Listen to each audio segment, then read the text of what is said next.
வணக்கம். Welcome to கதை திரட்டு. இந்த வீடியோவில் நம்ம என்ன கதை கேட்க போகிறோம்னா, எழுத்தாளர் PVR அவர்கள் எழுதிய மிலாட் கதையின் 6வது பகுதி. நம்ம சேனலை இது வரைக்கும் சப்ஸ்கிரைப் பண்ணாதவங்க சப்ஸ்கிரைப் பண்ணுங்க. பக்கத்தில் இருக்கிற பெல் ஐகானை கிளிக் பண்ணி ஆல்ங்கிற ஆப்ஷனை ப்ரெஸ் பண்ணுங்க. ஸோ தட் நான் போடுற கதைகளை உடனுக்குடனே நீங்கள் கேட்கலாம். வாங்க கதைக்குள்ளே போகலாம்.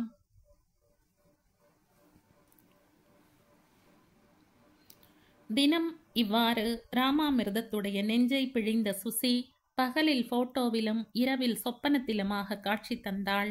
நொறுங்கிய விமானம் மீண்டும் ஒன்று சேராது, கருகிய உடல்கள் மீண்டும் தழைத்து உயிர் பெறாது என்று அவருக்கு தெரிந்தும் அப்படி ஒரு அற்புதம் நடக்கக்கூடாதா என்று அவருடைய மனம் கேவியது. எப்படியோ நாட்கள் ஓடின.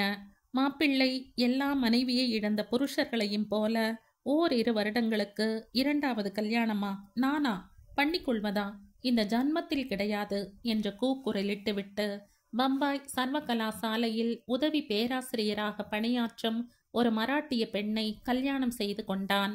ஓரிரு வருடங்களுக்கு பிள்ளை முரளியும் பெண் ரூபாவும் அப்பா வழி தாத்தாவிடமும் அவரிடமும் வளர்ந்தார்கள். அதன் பின் ஒரு நாள் அந்த மராட்டிய பேராசிரியை கணவனுடன் வந்து குழந்தைகளை அழைத்து கொண்டு போனாள். இப்போது மாப்பிள்ளை டில்லியில் இருக்கிறார். குழந்தைகள் கோடை விடுமுறைக்கு வந்து போய் கொண்டிருக்கின்றன. ஆனால் என்ன பிரயோஜனம்? அக்குழந்தைகளை ஈன்ற சிப்பி அவருடைய நன்முத்து இல்லையே. திடீரென்ற ராமாமிர்தம் தம் கண்களின் கனத்தையும் கன்னங்களில் வெப்பத்தையும் உணர்ந்தார். அவசரமாக கை குட்டையினால் கண்ணை துடைத்து கொண்டார். கை குட்டையை வலதுபுற கோட்டு பையில் இருந்து எடுக்க அவர் கொஞ்சம் எழுந்தபோது நாற்காலி சிறிதே இடம் பெயர்ந்தது. சிறியதோர் ஒலி எழுந்தது. அடுத்த கணம் தைலா கண் விழித்தாள். அரண்டு போனவளைப் போல பார்த்தாள். புடவை தலைப்பு அளவுக்கு மீறி விலகி இருப்பதைக் கண்டு சரி செய்து கொண்டவள். அவளுடைய அக்கோலத்தை யாரோ ஒருவர் பார்த்து விட்டார் என்று ஒரு கணம் வெகுண்டு எழுந்தாள். எழுந்த பின்புதான் உட்கார்ந்து எங்கேயோ பார்த்து கொண்டிருக்கிறவர் அவளுடைய வக்கீல் என புரிந்தது. என்னை மன்னியுங்கள் சார் என்று ஆரம்பித்தாள். எதற்கு? ராமாமிர்தத்தின் குரலில் பிசிறு அடித்தது. உங்க ரூம்ல நீங்க உட்கார்ந்திருக்கும் போது தூங்கினதற்கு. ரயிலில் தூங்கவே இல்லை. என்னையும் அறியாமல் கண் அயர்ந்து விட்டேன். ஏன், எதற்கு இப்படி மாஞ்சு போகிற? நான் வேணும்னா வெளியே போறேன். யாரையும் உள்ளே வரக்கூடாது என்றே சொல்றேன். தூங்கேன். உண்மையாக சொல்லுகிறாரா அல்லது கேலியாக பேசுகிறாரா என்று ஓரிரு கணங்கள் தைலாவுக்கு புரியவில்லை. சார் என்று இழுத்தாள். தூங்கினது போதும் என்றால் முகத்தை கழுவிக்கொள். பேசினில் தண்ணீர் இருக்கிறது. ஆனால் நெற்றிக்கு இட்டுக்கொள்ள குங்குமம் இருக்கிறதா? Thanks sir. குங்குமம் இல்லேனா வெங்கியின் மேஜையில் வலதுபுற டிராயரில் பார். மாதம் அவருக்கு அகிலாண்டேஸ்வரிக்கு அர்ச்சனை செய்த குங்குமம் வருகிறது. அது இருக்கும். Thanks sir. ஏதேனும் சாப்பிட்டாயா? உங்க வீட்டு டிஃபன் சாப்பிட்டேன். நீங்க கூட அப்போ வந்து போனீங்களே. ஆமாம், மறந்து போய்விட்டேன். எஸ், வெங்கிதானே கொடுத்தான். அது சரி, நீ இப்போ யார் கூட தங்கி இருக்கிறதா சொன்ன? கோபாலன்னு ஒருவர் வீட்டிலே. அவர் ஸ்டேட் பேங்கில் அக்கவுண்டென்ட்டாக இருக்கிறார். அவருடைய தாயார் நான் வந்த வண்டியில் வந்தாள். அந்த பாட்டிதான். ரயில் சிநேகம். முதல் தடவையாக ராமாமிர்தம் சிரித்தார். இன்னும் 2 நாள் தங்க வேண்டியிருக்கும்னு நினைக்கிறேன். எதுக்கும் ராகவனை கேட்டுப்பார். எனக்கு ஒன்று தோன்றுகிறது. என்ன சார்? என் வீட்டில் வேண்டுமானாலும் இருந்து கொள். என்னுடைய ஒன்று விட்ட அக்காவும் அவளுடைய பெண் வயிற்று பேத்தியும் இருக்கிறார்கள். பெண் டாக்டருக்கு படிக்கிறாள். என் மூத்த பெண்ணின் கடைசி பையனும் இருக்கிறான். கோபாலன் வீட்டில் சௌகரிய குறைவு ஏதும் இல்லை சார். நான் திடீர்னு புறப்பட்டு போனால் பாட்டி ஏதேனும் நினைத்து கொள்வாள். அப்படியானால் சரி, சௌகரியம் போல செய். எங்கே இந்த வெங்கி? பாய் கடை வரையிலும் போய் வரேன்னு போனார். சார், இன்னொரு சமாச்சாரம். வெங்கி கூட சொன்னார். அவர் வீடு கோர்ட்டுக்கு பக்கத்திலே தானாம். தேவைப்பட்டால் அவர் வீட்டிலே தங்கிக் கொள்ளலாமாம். நீ என்ன சொன்னாய்? தேவைப்படுகிற போது யோசிக்கிறேன்னு சொன்னேன். தோ பாருமா, என் வீடு பெரிய வீடு. நான் உன் வக்கீல். என் வீட்டில் தங்குறதுக்கு உனக்கு கூச்சமாகவோ பயமாகவோ இருக்கலாம். ஆனால் வெங்கி அழைத்தால் நீ பயப்படாமல் அவன் வீட்டில் இருக்கலாம். அவனை விட நல்லவள் அவனுடைய மனைவி ரங்கி. உன்னை பெண் போல பார்த்து கொள்வாள். ராமாமிர்தத்துக்கு திடீரென்று மீண்டும் சுசியின் நினைவு வந்தது. அவர் அவளை தம் வீட்டுக்கு அழைத்ததே தைலாவின் முகஜாடையும் பழைய நினைவுகள் கிளப்பிவிட்ட நிகழ்ச்சியும் தானே. அப்படியா சார்? 22 கேரட்டிலே செம்பு இருக்கும். வெங்கியும் ரங்கியும் 24 கேரட் தங்கம். அவன் சொல்வது போல கோர்ட்டுக்கு பக்கத்திலே வீடு இருக்கு. அது சரி, இன்றைக்கு எப்படி வந்தாய்? பஸ்ஸிலா? கோபாலனுடைய தயவில் அவர் வீட்டில் குடியிருக்கிறவருடைய காரில். ஜாக்கிரதை என்றார் ராமாமிர்தம். காரில் ஏற்றி கொண்டு வந்தவர்தான் சார். என்னிடம் ஜாக்கிரதையாக இருந்தார். தைலா சொல்லிவிட்டு சிரித்தாள். பிறகு தொடர்ந்து, சார், வாதியை கோர்ட்டுக்கு அழைத்து வந்த பிரதிவாதியை எங்காவது பார்த்திருக்கிறீர்களா? அதுவும் சொத்து சம்பந்தமான வழக்கில் என்று கேட்டாள். புரியவில்லை. நம் கேஸின் பிரதிவாதி மிஸ்டர் கோபிதான் கோபாலன் வீட்டில் இருக்கிறார். பரவாயில்லையே, வேதநாயகத்துக்கும் எனக்கும் பாரம் குறைந்துவிடும் போலிருக்கே. எப்படி சார்? இன்றைக்குத்தான் நான் முதல் தடவையா பிரதிவாதியின் முகத்தையே பார்த்தேன். இருந்தால் என்ன, சமரசம் செய்ய முடியுமானால் செய்யலாம். அவர் சுப்ரீம் கோர்ட் வரை போவாராம். Then it is all right. இன்னொரு சமாச்சாரம் மிஸ் தைலா. என்ன சார்? எனக்கு சுசின்னு ஒரு பெண் இருந்தாள். உன்னை பார்க்கிற போது அவளுடைய ஞாபகம் வருகிறது. ஒரே ஜாடை. அப்படியா சார்? அவளுடைய போட்டோ வீட்டில் இருக்கிறது. நான் பார்க்க வேண்டும் சார். போறபோது எங்கூட காரில் வந்துவிடு. போட்டோவையும் பார்த்து ஒரு வாய் காஃபியையும் சாப்பிட்டு விட்டு போகலாம். காரில் கொண்டு போய்விட சொல்கிறேன். ரொம்ப தேங்க்ஸ் சார்.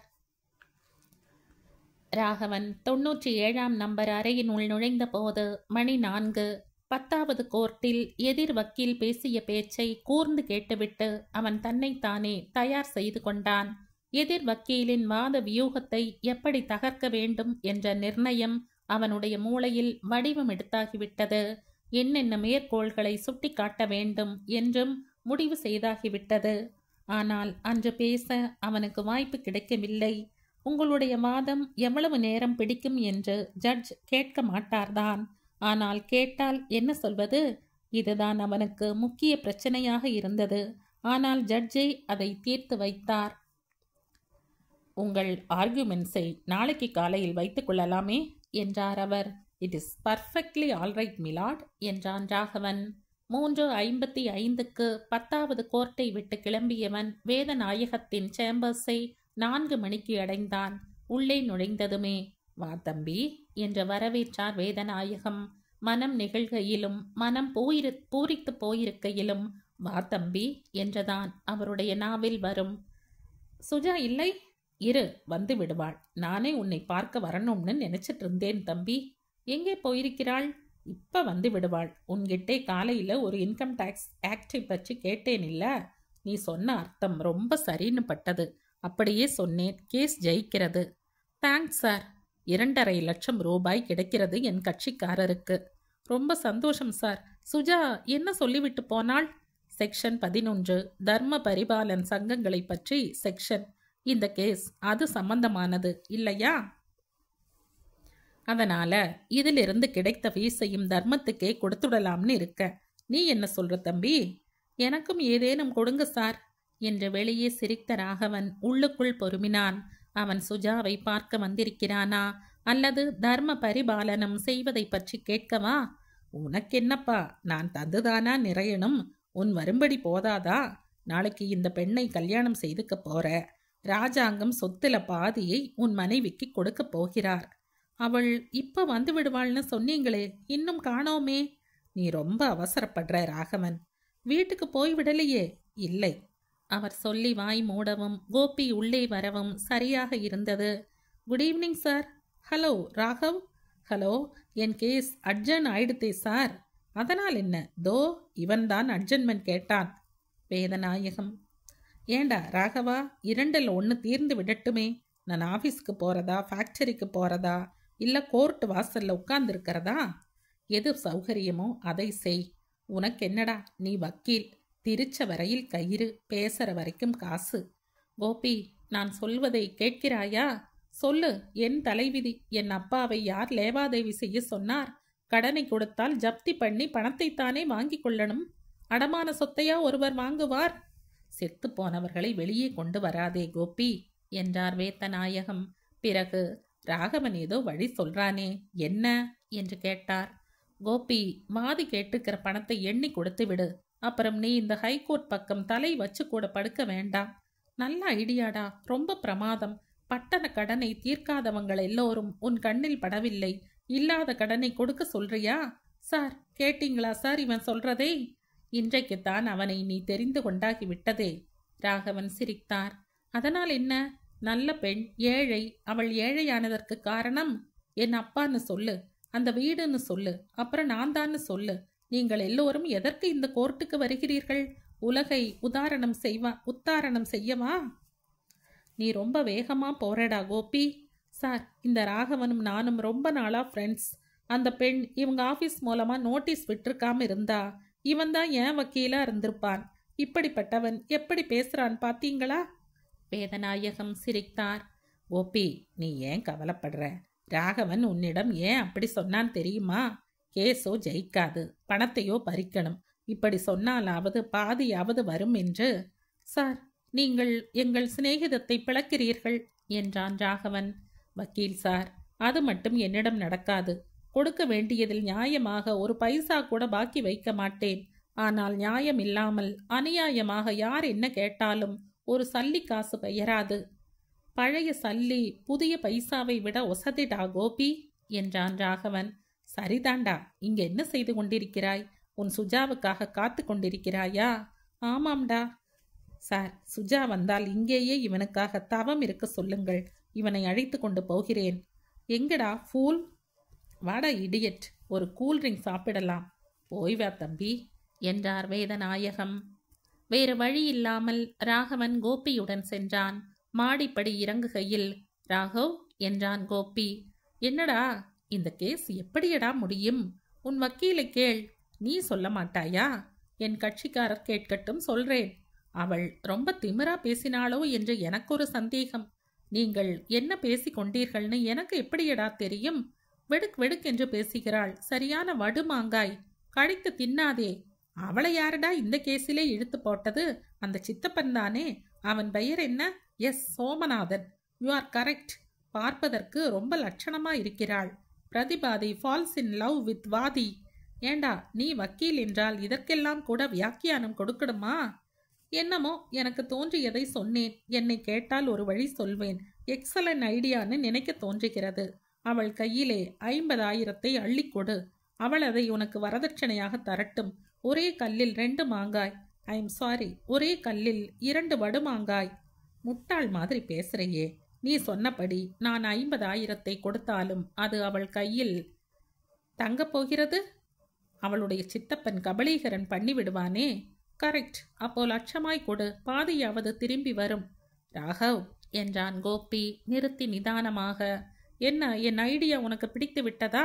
நீ ஒரு முட்டாள்டா. தேங்க்யூ. இப்ப கூல்ட்ரிங்க் வாங்கு. கடைக்கு முன்னாடி நின்று என்னை முட்டாள்னு சொல்லாதே. அது ரகசியமாகவே இருக்கட்டும். ரொம்ப பேருக்கு தெரிஞ்சா என் தொழிலுக்கு ஆபத்து. இப்படி தினசரி 2 தடவை கோர்ட் ஏறி இறங்கிக் கொண்டிருந்தால் என் வேலையும் அம்பேலாகிவிடும். ஆமா, பெரிய வேலை. உன் சொத்து 7 தலைமுறைக்கு வரும். உனக்கு எதற்கு வேலை? இன்னொரு ஃபேண்டா வாங்கு.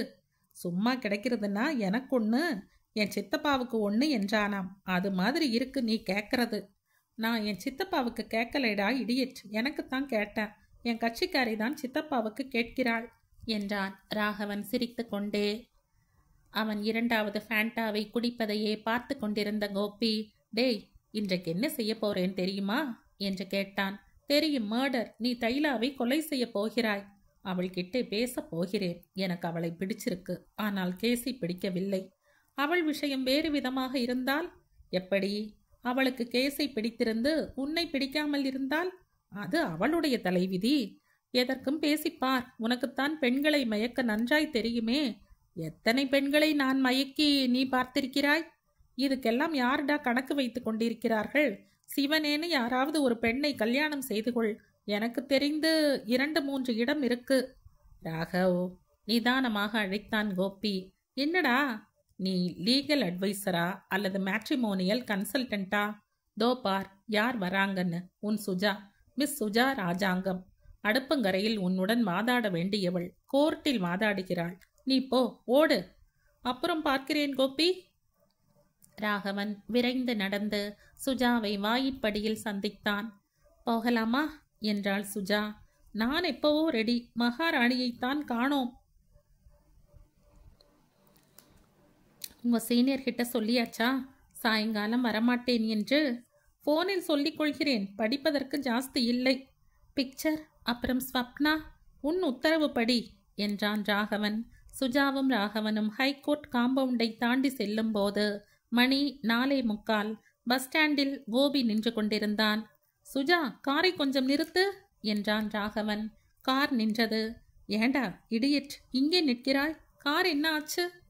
யாராவது ஒரு பெண் உன் பக்கத்திலே இருந்தா உனக்கு கண்ணே தெரியாதா? தோ பார் என் வண்டி. யார் இருந்தாலும் தெரியும், சுஜா இருக்கிறாள், அதுதான் தெரியலை. அது சரி, நீ ஏன் இங்கே நிற்கிற? ஒரு ஃப்ரெண்டுக்காக காத்து கொண்டிருக்கிறேன். ஃப்ரெண்டா ஃப்ரெண்டியா? எப்படி வேண்டுமானாலும் வைத்துக்கொள். சரி சரி, போய் சேர், பின்னால் பஸ் வருகிறது. சுஜா பொன்முறுவலால் விடை பெற்று கொண்டு காரை மீண்டும் ஸ்டார்ட் செய்தாள். கோபி ஏன் இன்னும் கல்யாணம் செய்து கொள்ளவில்லை என்றாள். என்னை கூட ரொம்ப பேர் ஏன் நீ கல்யாணம் செய்து கொள்ளாமல் இருக்கிறாய் என்று கேட்கிறார்கள். என்ன பதில் சொல்கிறீர்கள்?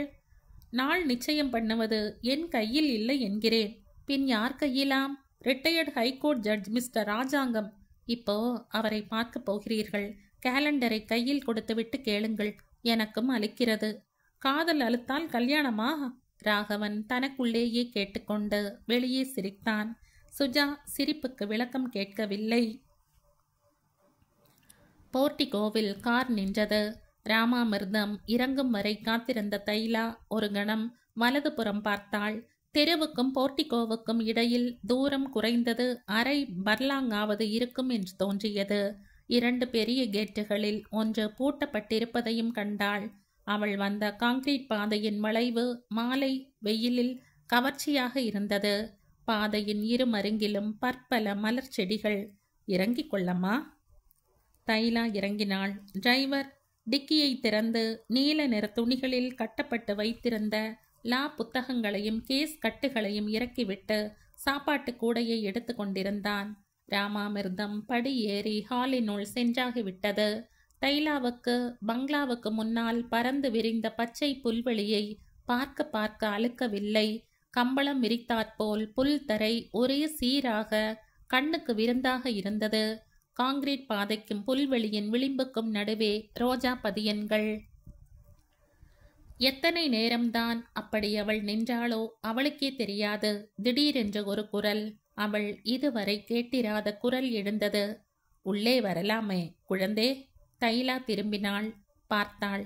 பட்டு புடவையில் தங்க பிரேம் கண்ணாடியில் நெற்றியில் சதுர விபூதியுடன் பழுத்த பழமாய் ஒருத்தி நின்று கொண்டிருந்தாள். இவள்தான் ராமாமிர்தத்தின் ஒன்றுவிட்ட அக்காவாக இருக்க வேண்டும் என்று தைலா யூகித்தாள். தோ ராமு சொன்னான், நீ இங்கே அசந்து போய் நிற்கிறேன்னு. வா, கை கால் அலம்பிவிட்டு டிஃபன் காப்பி சாப்பிடலாம். அவன் பெண்களுக்கு நான் அத்தை.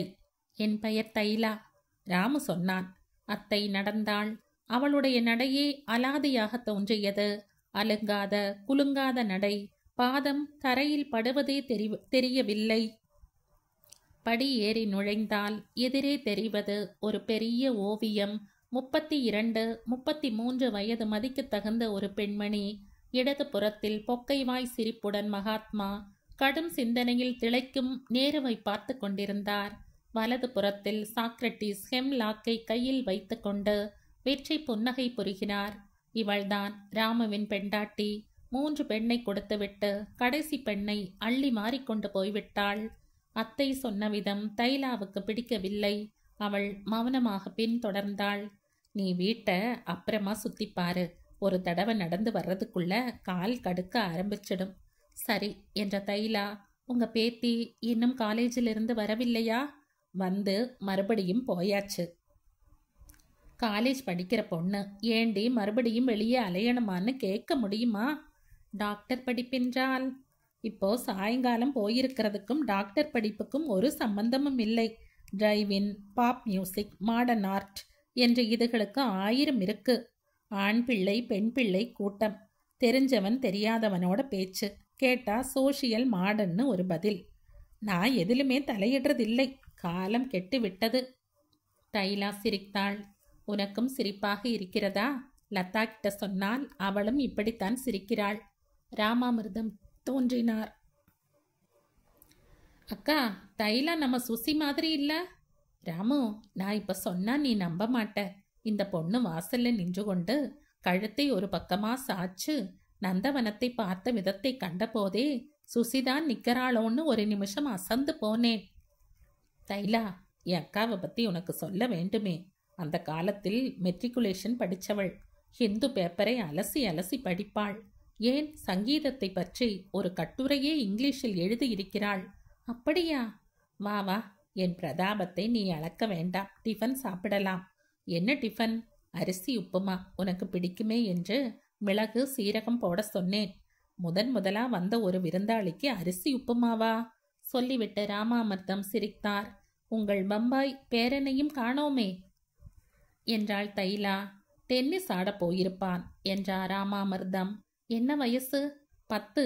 என் மூத்த பெண்ணுக்கு கடைக்குட்டி என்றார் வக்கீல். ராக்கெட்டையே தூக்க முடியாது, அதுக்குள்ள டென்னிஸுக்கு கிளம்பிட்டான். அக்கா, டிஃபன்? காரில் திரும்பி செல்லும் போது தைலா சிரித்து கொண்டாள்.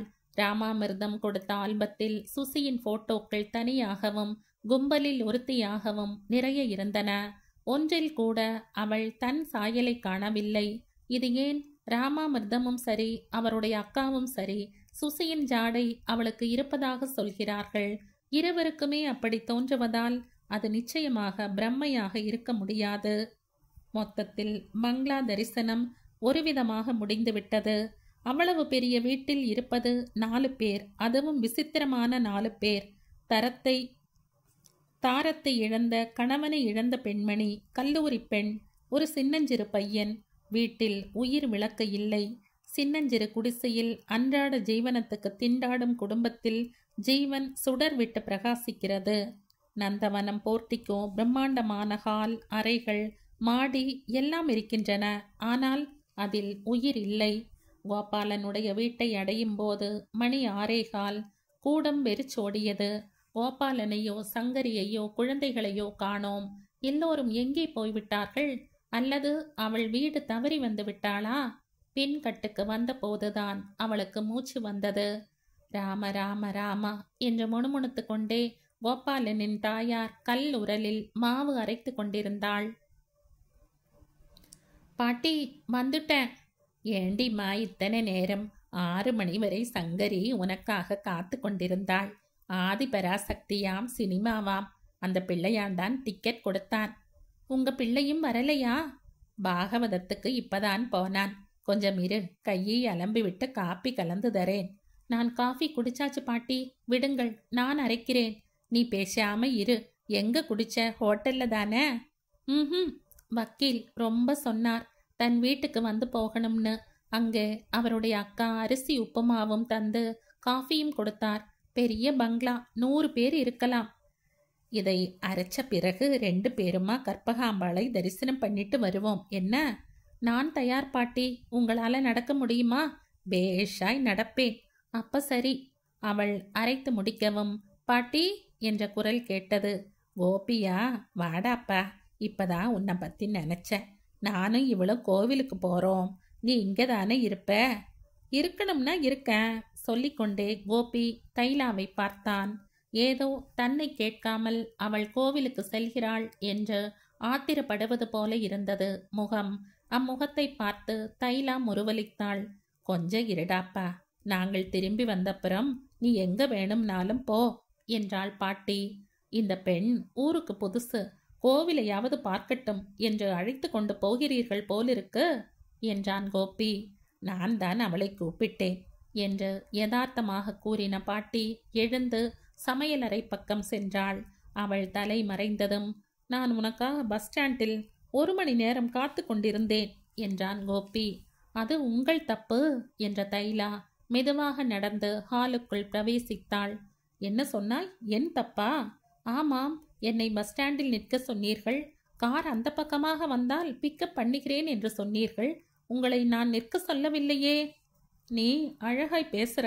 எப்போதும் அப்படித்தான் பேசுவேன். இப்போ இந்த கிழத்துடன் கோவிலுக்கு போகாமல் போனால் என்னவாம்? அம்பாள் கோபித்துக் கொள்வாள். என்ன சொன்னீர்கள்? கிழமா? பாட்டிக்கிட்ட சொல்ற. பாட்டி, பாட்டி, ஏன் கத்தற? என்னம்மா தைலா? இவருக்கு குடிக்க தண்ணீர் வேண்டுமாம். தோ கொண்டு வர. சமையல் அறையில் இருந்து பாட்டி பதிலுக்கு கத்தினாள். தைலா சிரித்தாள்.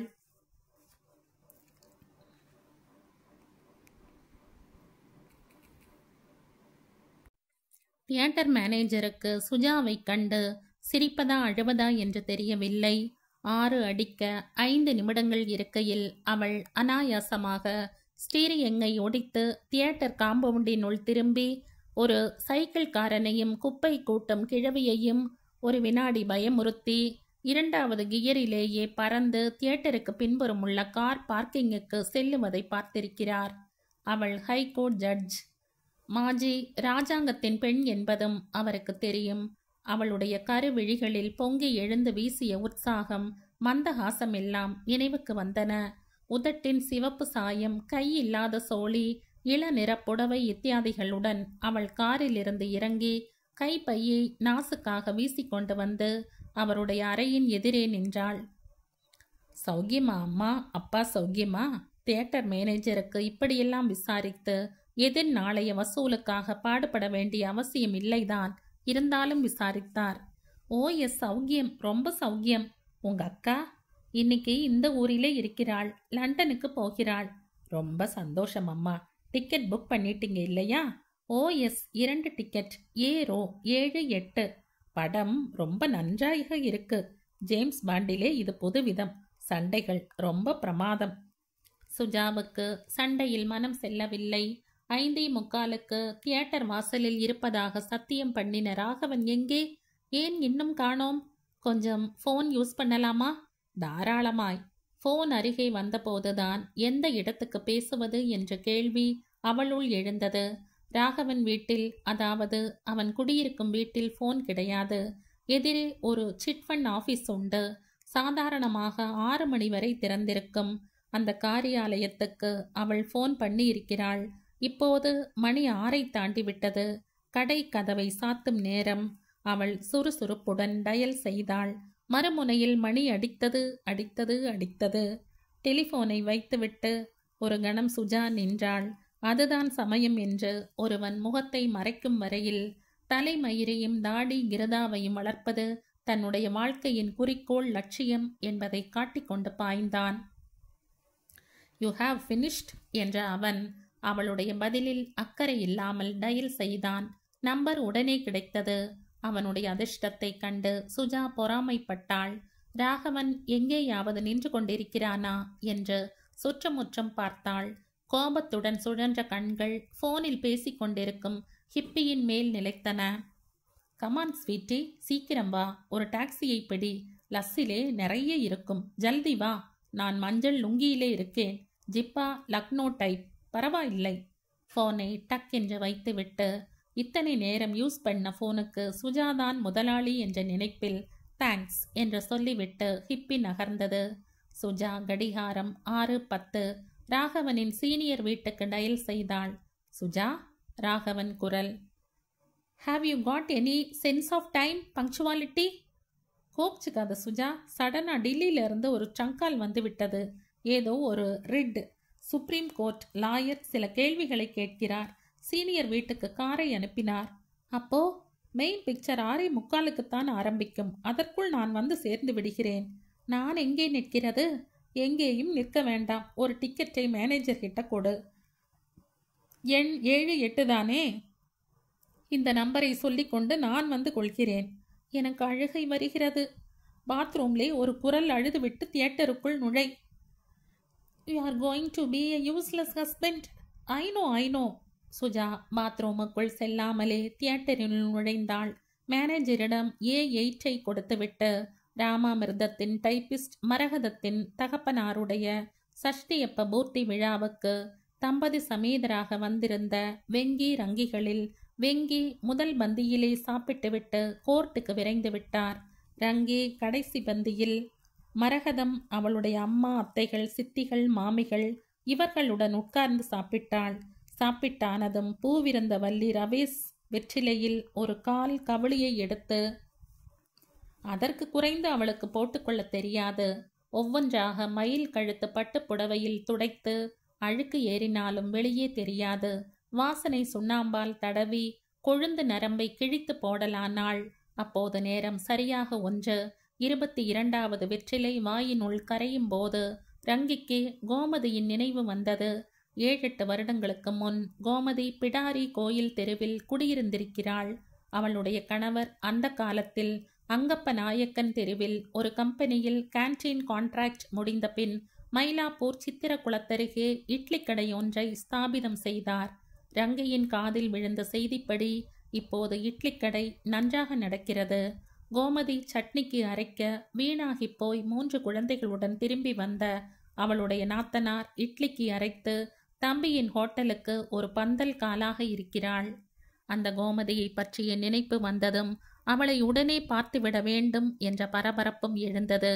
அந்த பரபரப்பில் கடைசி 3 வெற்றிலைகளுக்கு சுண்ணாம்பின் பாகியத்தை அளிக்காமல் நரம்பையும் கிழிக்காமல் வாயில் அடைத்து கொண்டு எழுந்தாள். 1:25க்கு சித்திரக்குளத்தில் ரிக்ஷாவில் இருந்து இறங்கிய அவள் ஹோட்டல் பூட்டியிருப்பதை கண்டாள். ஆனால் மனம் தளரவில்லை. இது மாதிரியான இட்லி கடைகள் எல்லாம் கடை சொந்தக்காரரின் வீட்டு வாசலில்தான் இருக்கும் என்று அனுபவ ரீதியாக தெரியும் அவளுக்கு. பூட்டின கடையை ஒட்டினாற்போல ஒரு சிறு ரேழி தென்பட்டது. நுழைந்து விசாரித்தாள். கோமதியின் புருஷன் கடையை விற்றுவிட்டு சங்கரி துர்க்கத்துக்கு பெண்டாட்டியையும் தமக்கை அவளுடைய 3 பிள்ளைகள் முதலானவர்களையும் அழைத்து கொண்டு சென்று விட்டதாக தகவல் கிடைத்தது. அங்கே ஹோட்டல் பிரமாதமாக நடக்கிறது என்றும் தெரிகிறது. சங்கரி துர்க்கம் வரையில் பிரயாணம் செய்து கோமதியின் வீட்டுக்காரர் தயார் செய்யும் இட்லியை ருசிக்கும் எண்ணம் ரங்கிக்கு இல்லாததால் அவள் மீண்டும் ரிக்ஷாவில் ஏறிக்கொண்டாள். கோமதி ஏன் இப்படி செய்தாள் என்பதுதான் அவளுக்கு புரியவில்லை. அந்த காலத்தில் வாரத்துக்கு குறைந்தது 7 தடவையாவது இருவரும் சந்தித்துக் கொள்வார்கள். வெள்ளிக்கிழமைகளில் கோமதி ஈரம் காயாத தலையுடன் அவள் வீட்டுக்கு வந்துதானே ஈரத்தை உலர்த்துவாள். நல்ல காரியம் கெட்ட காரியம் என்றால் ரங்கையிடம்தானே ஓடோடி வருவாள். அப்படி இருந்தவள் எப்படி இப்படி சொல்லாமல் கொள்ளாமல் போனாள்? சங்கரி துர்க்கத்தில் ஓட்டல் விற்றவர் தந்தி அடித்து கோமதியின் கணவரை வர சொன்னாரா? பஸ் ஸ்டாண்டில் இறங்கியதும் அவளுக்கு ஒரு யோசனை தோன்றியது. சினிமா.